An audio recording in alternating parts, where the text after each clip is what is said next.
trùng phùng nơi giang hải thăm sâu, nàng có muốn quay đầu không? Nàng cố chấp như chưa tin vào ý Phật.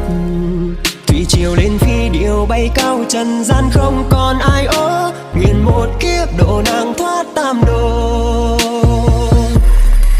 Hồng trần lâm ly vạn trang kinh, chẳng mong sẽ không nhòa đi, và có lẽ trăm năm ta chẳng thấy nàng.